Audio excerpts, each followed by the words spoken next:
இந்த செய்தியை உங்களுக்காக வழங்குவது அருண் மசாலா. 1983 ஆண்டிலிருந்து தரத்துடன் தன்மை மாறாத அறுசுவை சமையலுக்கான அருண் மசாலா.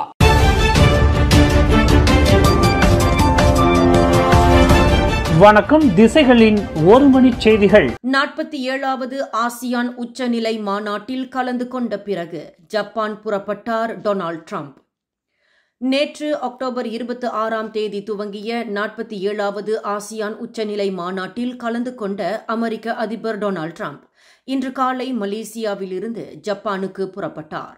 கோலாலம்பூர் சர்வதேச விமான நிலையத்தில் உள்ள காம்ப்ளெக்ஸ் புங்கராயாவில் இன்று காலை 9:55 மணியளவில் த பீஸ்ட் என்றழைக்கப்படும் புகழ்பெற்ற அதிபர் வாகனத்தில் ட்ரம்ப் வந்து இறங்கினார்.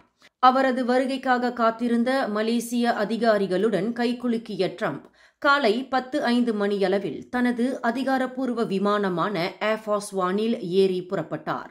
முன்னதாக விமான நிலையத்தில் அவருக்கு பாரம்பரிய மலேசிய நடன கலைஞர்கள் ஆடல் பாடலுடன் கூடிய பிரியாவிடை அளித்தனர். அதனை சில நிமிடங்கள் கண்டு ரசித்த ட்ரம்ப் பின்னர் கைத்தட்டி அவர்களை உற்சாகப்படுத்திவிட்டு அங்கிருந்து புறப்பட்டார். மலேசியா மற்றும் அமெரிக்கா இடையே அரிய கனிமங்கள் மற்றும் அரிய நில தனிமங்கள் மேம்பாட்டை விரைவுபடுத்துவதற்கான ஒப்பந்தம் கையெழுத்தாகியுள்ளது. கிரிட்டிக்கல் மினரல்ஸ் தொடர்பான புரிந்துணர்வு ஒப்பந்தத்தின் கீழ் மலேசியா தனது உற்பத்தி திறனை உயர்த்த விரும்பும் நிறுவனங்களுக்கு நீண்டகால செயல்பாட்டு உரிமங்கள் வழங்க உறுதியளித்துள்ளது. அதேபோல் அமெரிக்காவுக்கு அரிய நில காந்தங்கள் விற்பனை செய்ய எந்த வகையிலும் தடைகள் விதிக்கப்பட மாட்டாது எனும் உறுதியையும் மலேசியா அளித்துள்ளதாக வெள்ளை மாளிகை தனது அறிக்கையில் தெரிவித்துள்ளது.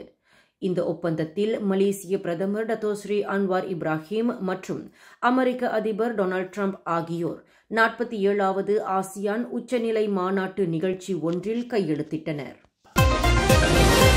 வாகன ஓட்டிகள் தங்களது நிலுவையிலுள்ள சம்மன்களை 50% தள்ளுபடியுடன் செலுத்த 2 மாதங்கள் அவகாசம் வழங்கியுள்ளது ஜேபிஜே. இந்த தள்ளுபடியானது அனைத்து வகை சம்மன்களுக்கும் பொருந்தும் என்றாலும் கூட சட்டப்படி அணுக வேண்டிய சில வகை சம்மன்கள் இதில் சேராது என்று ஜேபிஜே தலைமை இயக்குநர் டத்தோ எடி ஃபட்லி ரம்லி தெரிவித்துள்ளார். பொதுமக்கள் இந்த 2 மாத கால சலுகையை பயன்படுத்தி தங்களது சம்மன்களை தள்ளுபடியுடன் செலுத்திக் கொள்ளுமாறும் அவர் வலியுறுத்தியுள்ளார். சம்மன்களை ஜேபிஜே கவுண்டர்களில் நேரடியாகவோ அல்லது இணையம் வழியாகவும் செலுத்தலாம் என்றும் எடி ஃபட்லி குறிப்பிட்டுள்ளார். கடா மாநிலத்தில் சிறுமிகள் தொடர்பான பாலியல் வன்முறை வழக்குகளில் பெரும்பாலானவை இருவரின் சம்மதத்துடன் நடந்தவை என்று அம்மாநில போலீஸ் தெரிவித்துள்ளது.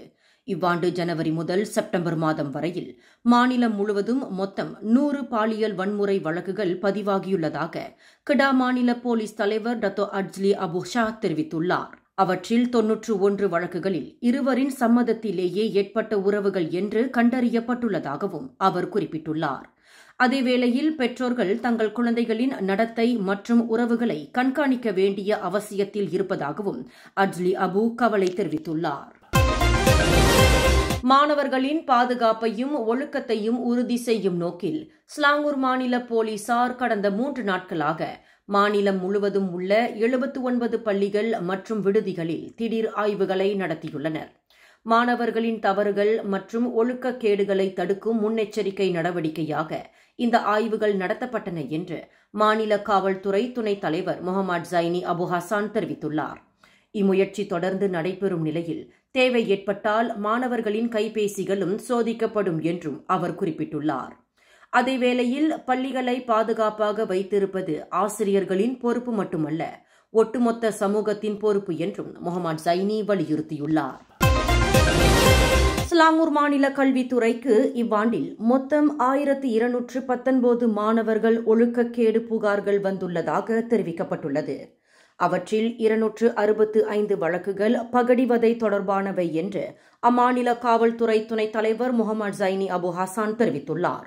மொத்த வழக்குகளில் 41 சம்பவங்களுக்கு விசாரணை ஆவணங்கள் திறக்கப்பட்டுள்ளதாக குறிப்பிட்டுள்ள அவர் அவற்றில் 32 வழக்குகள் வன்முறை குற்ற செயல்கள் என்றும் தெரிவித்துள்ளார்.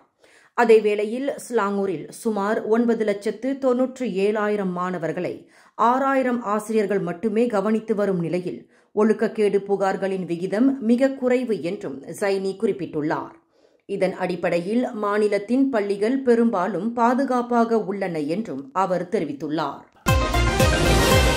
அபாயகரமான பின்னணியை கொண்ட வெளிநாட்டு பயணிகள் நாட்டிற்குள் நுழைவதை தடுக்கும் புதிய APSS குடிநுழைவு முறை வரும் டிசம்பர் மாதத்தில் நடைமுறைக்கு வரும் என்று உள்துறை துணை அமைச்சர் டத்தோஸ்ரீ டாக்டர் சம்சுல் அன்வார் நசாரா தெரிவித்துள்ளார்.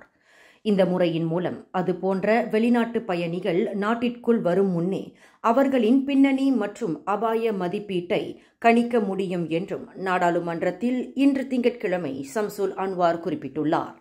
இம்முறை நடைமுறைப்படுத்தப்பட்ட பிறகு நாட்டிற்குள் அச்சுறுத்தல் இல்லாத வெளிநாட்டு பயணிகள் மட்டுமே அனுமதிக்கப்படுவார்கள் என்றும் அவர் தெரிவித்துள்ளார். மலேசியா வழங்கும் நீண்டகால விசாக்களை தவறாக பயன்படுத்துவதை தடுக்கும் நோக்கில் இம்முறை அறிமுகம் செய்யப்பட உள்ளதாகவும் சம்சுல் அன்வார் குறிப்பிட்டுள்ளார்.